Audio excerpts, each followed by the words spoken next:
This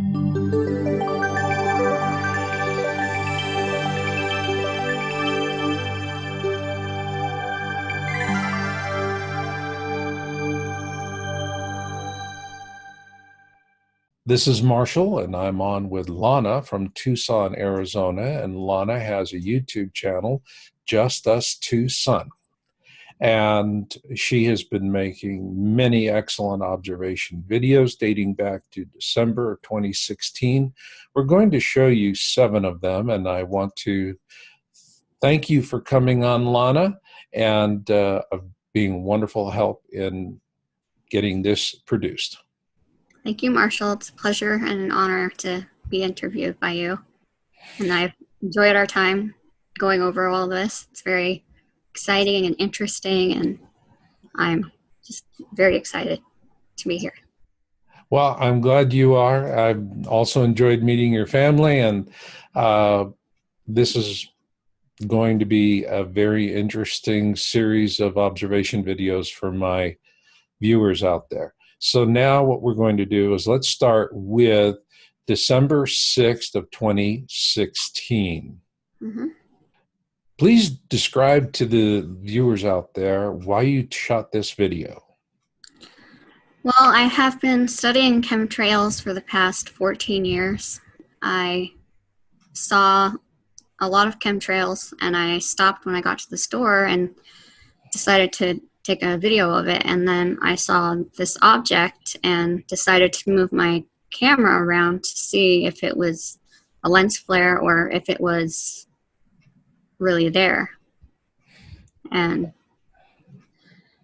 that's the first time I caught that. Okay. And now let me show you the field of view so the people are going, well, there's another planet up there besides the object of interest, as everyone can see by looking at the field of view analysis with Starry Night. There's nothing to the sun's 1 or 2 o'clock position. Now, I took 3 shots from this frames out of this video, and they are number 1, and the next one is frame 811, and then frame 1227. I chose these because it shows some nice variation in patterns, but also you can see the cloud cover here moving in front of this object of interest as well. Now, when I do the gamma test, here is number 1. Here is 811, and here is 1227. After you did that one back in December of last year, did you decide to just continue monitoring chemtrails, or were you starting to look for an object of interest? Well, I continued monitoring the chemtrails, and I also began looking for the object of interest, and I also began studying a whole lot on Planet X and Nibiru and, you know, the system that is coming in towards us.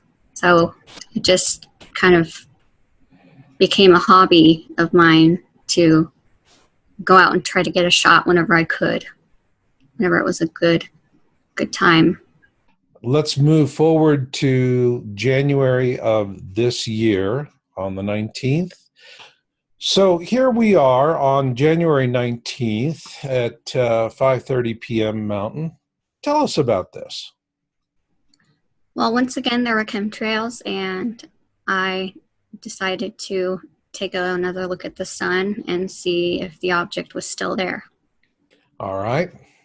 One thing I noticed is that in the video, you see a reflection of the second object and the sun on the car. Is that your car, by the way? That's my car. Yes. So can you see that second object reflection? Yes, I can. Definitely. So let's look at the field of view, and here we see nothing. at the 1 o'clock. Next up, let's look at the frame extractions, which are, that's frame 63, 513, and 859. Especially with 859, you really can see that reflection. And none of the flares, none of the other aberrations are reflecting on the top of your car. And when we look at the gamma, here we see 63. Here we see 513. Again, in the gamma analysis, you can see the reflection of the sun and the object of interest on your car. I find that very interesting. Mm-hmm. Again, in 859, we're seeing the sun and the object of interest being reflected on the top of the car. Yeah, I thought that was very interesting. Very cool. That was really cool, the way the light is reflecting off of your car. Well, that was great. Now, I know that you and I, in preparing all of this, you talked about a lot of videos that you shot from February through to September of this year. And those, you were really pursuing your interest primarily in the chemtrails. But in October, you jumped back into it. And the other ones you showed me, I mean, we were still saying the object of interest, but these are the ones that are really very clear, where the sky viewing has been good for seeing the object of interest. That brings us to October of this year on the 21st. So let's move forward to that. Okay.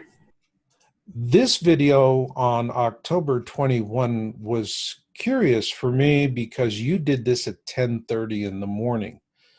And to be honest, for a very long time, by 10:30 in the morning, the object of interest in various observation videos I've analyzed is gone. You're not going to see it. But as is approaching, that has changed, and we're starting to see these late morning or early afternoon captures. So tell me about this one. Well, I initially went outside to view the chemtrails and record them, and then I ended up panning around and showing that the sky was clear there, and then I got the sun and wanted to see if its little friend was there, and it was. Say hello to my little friend. His little friend. All right. Well, let's go take a look at how the analysis came out on this. Okay. Now, field of view shows us that there is nothing that is in the field of view in the same location as the object of interest. So we're not seeing any other planet or star. Not that you really would at that time of day. Mm-hmm. Now let's go to the extracts. Here is frame 1715,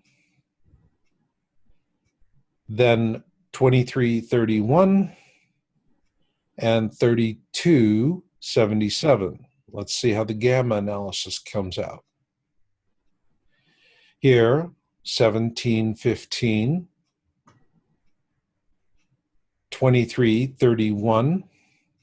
And I want you to notice, Lana, that that flare that's always moving around, the object of interest, maintains consistent coloration. But this is something with fifth generation phones that I've noticed that give a false positive on reflections. They don't disappear. What happens is they'll shift in color. So here you see blue, an aqua blue. This is what happens with lens flares when you gamma test them on Series 5 phones, fifth generation phones.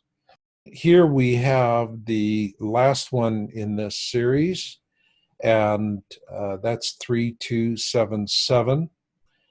It's interesting. I mean, I'm sure that there's going to be some folks that are looking and saying, I'm seeing more than one object of interest here. Yeah, it looks like kind of towards the bottom of the sun that there's another orb, possibly, and then the second object the object near above the sun has rays coming off of it. I'm sure we'll get some interesting comments from my viewers. I'm sure. Well, the 21st was interesting. And then 2 days later, on the 23rd, you had another video observation. So let's go take a look at that one. Okay. Now, this one you did at 5:15 Mountain Time local in your area. And I really found this to be a very interesting video. Talk to us about this.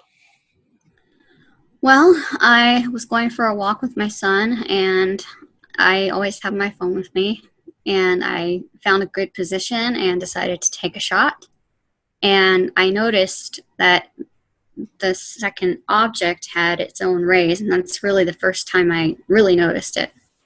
And then I noticed an object, a light blue object above it. It's kind of faint, but there's a little blue dot underneath the lens flare, if you can watch it for a little while. Yeah, I am sure there are going to be people who are going to comment on that for sure. Mm-hmm. You had something interesting that happened in terms of there was an attempt by someone to take this down through an abusive and fraudulent complaint on YouTube? Yes. I received a privacy complaint, and they posted this video in the complaint saying that that was their house, and I answered the complaint, and YouTube went in my favor. They ruled in my favor, so it went away. Do you know the people that live in that house? I've met them before, yes. Okay. They probably don't know anything about any of this. No? All right. Well, good for you that you stood up for yourself and prevailed. All righty. So now let's do some analysis here. First off, let's get to the field of view. And again, in field of view, we are seeing there is nothing to that part of the sky that could be attributed to another planet. Let's look at the extracts that I did from that. And here is number 1, number 864, and number 4863. Now let's see what the gamma analysis looks like. There again, we see that dancing lens flare has shifted color during gamma analysis. And then here we are with frame 864, and it's very steady. It's interesting when I look at the flares that are coming off. We're seeing 2 different flares, one off the sun and one off the object of interest. I find that immensely interesting. And you can see it even more when you go into close-up here on frame 4863. And this gives a pretty good range. So what I noticed in that video, Marshall, was that the second object has its own rays that seem to curve backwards, almost just like what we see Nibiru looks like with the curving wings that it has. So that's what I noticed with the rays that come off of it. The information, the visual information in this video makes me wonder if the fact that you were tracking what's happening with these light rays might have been one of the motivations for this fraudulent takedown attempt, which was obviously, having gone through that process and looked at what you faced, it was, in my mind, very clearly a disinformation operative trying to do something to throw a loop at you. And to your credit, you didn't shake. You're a tough girl. All right. Right. And Now, that was the 23rd, and let's move forward to the 26th of October. Oh, this is a real fun video. We're going to have some fun with this one. Yeah, this one's good. Now, this one you did on the 26th at 7 o'clock in the morning. Is there a Yes. particular reason why you wanted to do this at 7 o'clock in the morning? Well, I had gotten up to get some water and I just saw that the sun was rising and I wanted to get a capture of it. So I ran, got my phone and ran outside and I noticed that the sun was in a different position than where it should be rising. Right. And so I, shifting back and forth to where it should be. And Mm-hmm. then this object emerges uh, Mm-hmm. above the sun. And I stayed on it, and it went from a crescent to a full sphere. I see an awful lot of haze in this. So my question to you is, do you check weather reports on the days that you're making your observations? Not every day, but for some reason this day I did. After I made the video, I went inside and got on the computer and saw that the weather app said haze, and it was the same color as the sky is in this picture all over the app. And I've never seen that before on the weather app, but it was up there for a couple hours on the app. When I was growing up in Arizona, you just didn't see haze like that. Is this something you see more of these days because of chemtrailing? Oh, absolutely. Yes. It's hard to see where we are, but when you're driving south, you look at the mountains that are at the south end of the town, and there's just a white, it looks like smoke, just white smoke, like halfway in the middle of the mountains and down. So it's just, it settles. The chemtrails, they settle, and, it, uh, they seem to have amped it up. Like, we haven't had many chemtrails when I shot this video, but ever since then, it's been almost every day. And there was one day where I couldn't even see where the sun was at all. Wow. There was no sunset colors. It was just very weird. You couldn't see any light. It just got dark. Wow. It Wow. was very weird. That was last Tuesday. Well, we're fortunate you got it this day. And when we go into the analysis, this is really going to be interesting. So first off, field of view analysis, again, there's nothing else that could be mistaken for the object of interest. Venus is way above the sun, and at this time of day, you're not going to see that, especially with that kind of haze. Mm-hmm. So here we go with our captures, and the captures 5147, 7704, and 8394. Now, I chose this sequence because it shows the object of interest and how it is not obscured at the end of the sequence, but at the beginning of the sequence it is. And this is going to be things in the atmosphere you can't even see because of the haze. And here we have 5147. Then we have 7704. And if you're looking, you can begin to make out in this one where there are atmospheric issues around the sun that you're not able to see because of the haze. Mm-hmm. And here in this frame at 8394, it's fully exposed. But there was something else. Mm-hmm. The bird. The bird. The bird. And wherever that little white sphere is, right touching the white part of the sun, that I've never seen before. So, what we can see in the gamma is there's obviously clouds, but you're not seeing the clouds because the haze from the chemtrailing is so heavy. Mhm. But there was something that was noticed. There was a bird that happened to be flying in front of the field of view. Right. And this was very, very fast. Now, Mhm. you're shooting at 30 frames per second, which is standard for smartphones.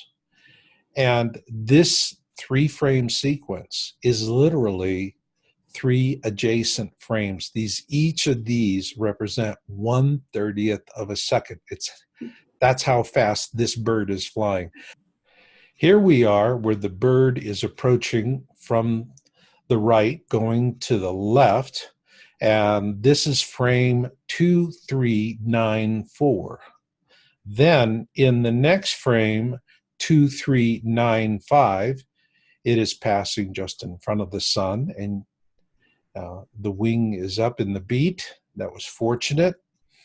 And here is 2396. And so you can see the bird flying past. That's how quickly this occurred. Birds are fast movers. But when we go to do the gamma analysis on this, here's where it gets interesting. Here we're back at 2394. And you can see the bird entering from the right. Then the bird is passing in front of the sun in 2395. And you can see the lower left-hand side of the object of interest is being covered by the wing of the bird. Do you see that? Yes, absolutely. And Amazing. then when the bird flies past in the next frame, 2396, you can clearly see the part of the object of interest that the bird's wing covered. I'm going to go back and just kind of flip back and forth between these two. Here you have wing in front, and here you have bird beyond. Wing in front, bird beyond. You can definitely see that's what's going on. It's very confirming. Yeah, it's hard for folks when they're making observations. They have a nagging concern. Am I catching lens flares, aberrations? It's tough. You post a video and you get folks that are just blowing it out their backsides, shooting from the hip, trying to debunk it for some frivolous reason or another. And of course, lens flare, sundog, these are all the common lingos that are programmed into people who just don't want to evaluate it fairly. But with this one, it's very interesting in all of the work that you've done. 3 video frames, 1/30th of a second each, captures a defining corroboration for all your observation work. Thank you. It was very hard for me to see that bird when I saw it go by. I was like, I have to slow that down. And I just was like, wow, it really just went right over it there. Yeah. So that was exciting to. And it's really kind of lens flare. Pardon? That wouldn't happen with a lens flare. No, it wouldn't. And it's really hard with something moving that fast when you're in a video player like QuickTime or, DivX or whatever you're using. Everything. Yeah, it doesn't. Yeah. Everything in that video was just perfect timing. Pardon? Perfect. Everything in that video was just perfect timing. The bird, the time I woke up, and just everything. It was just perfect timing. A date with destiny. All right. Well, now let's move into, we have the next one, and that's just a few days ago. This was on the 1st of this month, November 2017. So let's take a look at that. Okay. This one you did on the 1st of October, 1531. That's 3:30 in the afternoon. And, you know, again, Lana, I have to tell you, I never would see the object of interest in all the years I've been doing this analysis. To see it at this time of day is just staggering. It really tells me this thing's getting close. Oh, it's getting much closer. Absolutely. So now this is kind of a crowded view. So talk to us about it. Tell my viewers how you came to shoot this video. Well, I just stepped out in my backyard and put my phone up to the sky, and I saw the sun, the second sun, and I can see the little faint blue dot a lot better in this video. It's almost as if it's getting closer as well. It's showing up more, and the sun is a very weird shape, but the object of interest maintains its shape. Because the object of interest is reflecting light, and whereas the sun is generating the light. As you're moving around, the camera is really having a difficult time compensating. And here I see that second object you keep talking about, that other one that's very faint and in the background. Almost makes you wonder, is that a moon in orbit around the object of interest, which would be a planet? If that's the case, and let's say that this is Nibiru that we're looking at, that faint object that's tracking with it further out could be Nibiru's moon, Farada. That's an interesting thought. Yeah. This is one of the few times I've caught it. I've started seeing it just recently, within the past couple months of making videos. It's shown up. So I hadn't been able to see it before. Right. So it's like it's coming in closer, as it seems. I agree with that. Well, let's get to the analysis, and let me show you what we have there. Okay. So here we are on the field of view, and with the field of view, you're in the clear. There's nothing else there to interfere. Now, when I did the frame extractions, I picked 3 that really showed a lot of the things that are going on with your camera in its auto exposure mode. And this first frame that I extracted, that's 64, you can see our object of interest. There's, of course, lens flares. There's your little friend up there. Now, this one, 3754s, when you've zoomed in with the center weighted auto exposure, the sun here is just really making your camera go berserk. Yeah, it's very, very bright. And it looks like a square. Here, I chose 7664 because this is kind of an intermediate view of it. You had the zoom, but you had cropped the sun halfway just to see it. And interestingly enough, in this one, there's your little friend up there. Now, let's take a look and see how the gamma comes out. Here we have 64, and the object to the upper right is the lens flare that's dancing around. Here it's moved down. We see it, it's aquamarine blue at frame 3754. And at frame 7664, it's just the object of interest and the sun. So it's hanging on. Right. I really was quite interested by this one because it's an excellent example of what smartphone auto exposure modes are going through. That's the reason why, you get these people that go, you put the finger in front of it, put the finger, put the thumb, the finger, the thumb, the thumb, the finger, whatever. And it's ridiculous. It's a sucker bait test because the people that are debunking doing that, see, they know it's a lie. They know that with smartphone cameras today, you have autofocus and auto exposure modes. Auto exposure is what we call center weighted. So it's going to be exposing for everything in the frame, but principally putting the emphasis on what is in the center of the frame. And so when you start putting your finger or your thumb or whatever in front of the sun, what you are doing is changing the exposure from one end of the spectrum to another.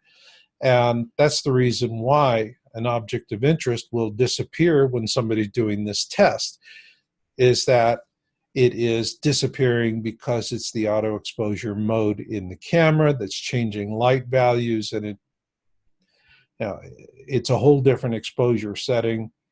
And again, debunkers know, they use this like a mantra because it's a sucker bait test that they throw at people. It's not an honest test. No, even the sun disappears. So. Right. Or we did this, did another video with Amber, and she did the test. Now, actually, when she put her finger in front of the sun, we were able to see the planet. We could see surface features on the planet, but that's because that her phone has a 4K camera, whereas your phone is just a high definition camera. This, I have learned, really makes a difference. These 4K cameras are picking up detail that earlier generation smartphones cannot pick up. So, don't bother with your camera with this thumb test and all of that. Like I said, it's just sucker bait. Now, let's look at the last one, because you had a second view that you took the same day, as I recall. This one was at 5:15, and wow, the exposure is like, whoa, 2 hours difference. Oh my word. And what's happening here?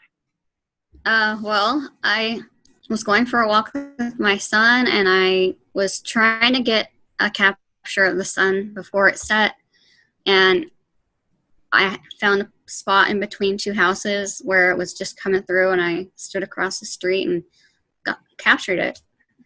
So wow. You can, at the light, haven't seen the light like that before, but quite a startling difference. I found it to be most interesting. So here we can see in the field of view analysis with Starry Night, again, there is nothing that is in the field of view competing with that area relative to the sun. So with that, what I'm going to do now is let's take a look at the frames I extracted to see how that looks. I took frame number 1, frame number 856, and frame number 1381. I think this gives us a fairly good view of movement and how the light is changing. Let's look at the gamma analysis. Here, the gamma for number 1, the gamma for number 856, and the gamma for number 1381. And the lens flare is just up and to the right of the object of interest. And I find it's interesting the way it moved in, what's happening, how it's being able to get through the foliage that you've been shooting through.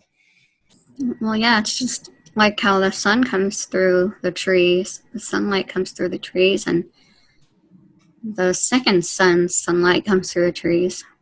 So I thought that was pretty amazing.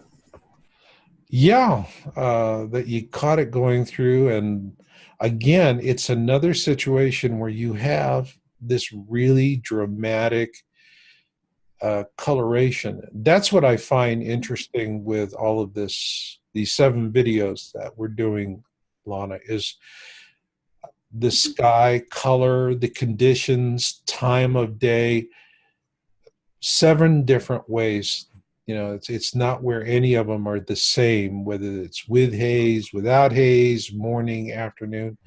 And your Mhm. captures are very, very consistent. Now, you've been posting these, and what has been the most common knockoff or debunking attempt people are making to discount your videos? People will say it's a lens flare or that it's Jupiter or Venus. Um, yeah, I've had a photographer actually tell me that it's not a lens flare. So Mhm. that was nice. But it's usually Jupiter or Venus that I'm getting people say that that's Jupiter or that's Venus. So, They're doing that. Well, you know, there's a little thing called synchronicity, and it's really wonderful. Little opportunities pop up out of nowhere. And I remember you and I, when we were reviewing your videos and getting ready for this, you had mentioned this. And last night, I got an email from a guy who has a YouTube channel, ST owner. And I got to share this with you because it really goes to this uh, shtick with it being Jupiter, Venus, something like that. I mean, as to the lens mhm, flare, we proved that with the bird. The bird right. definitely proves it's not a lens flare. But this one is going to be interesting. So let me fire it up. All right. The first thing you notice with Esty, and he shot this, is that this is after sunset. He has to zoom in order to get Jupiter and Venus. From an astronomy standpoint, I think it's really a beautiful sighting, a great observation. My Mhm. hat's off to Esty for this one. But it also goes to the point of saying, well, if we get to a full zoom out in the video, and here it's how is this going to be as big. Now, Mhm. and I'm just going to go back and get a frame from one of your other earlier videos and jump back to it and interpose it here. Okay. How does that compare in size relative to the sun with that? It's much, much smaller. The objects that he captured are much, much smaller. That's right. So, you know, it's something where I think thanks to Esty, we have a very interesting comeback to these debunkings, particularly since Esty is in Tucson, Arizona as well. Hmm. So they can't say, well, if you know this guy shot the video in Minneapolis and you're in Tucson, so it's Yeah. going to look different. Tucson is Tucson. You're in Tucson. Esty's in Tucson. So much for the Jupiter Venus debunking. Hmm. Congratulations. Thank you. So I wonder, if this object would be in a different position depending on where you are in the world, relative to where you are in the world. Would it be in a different position around the sun, or would it stay in the same position depending on where you are? I think it's going to vary, and you know when you're looking at a sky program, you jump around. You know, typically like in Starry Night, I'll use zip codes, and so Hmm. you'll see the ecliptic, and the ecliptic is moving back and forth like a windshield wiper. And so the Hmm. question is it in a fixed position relative to our horizon, which is the Mm. sky we're used to, or is it in a fixed position relative to the ecliptic, which is the plane of our solar system that is essentially the sun's equator stretched out to the 12 signs of the constellations. But what I'm starting to think, Lana, and you know, I'm asking myself this very same question, but more and more it strikes me that our points of reference, which would be the horizon or the ecliptic, are not necessarily working for the object of interest because it's doing its own thing. There's something different there. And as time goes on, we're going to know the answer to that question. Right now, we got to just put it in a Kerr canning jar and put it up on the shelf and wait for the universe to fax us a label. To wake up. There it is. So moving forward, what are you going to be doing with your channel? Well, I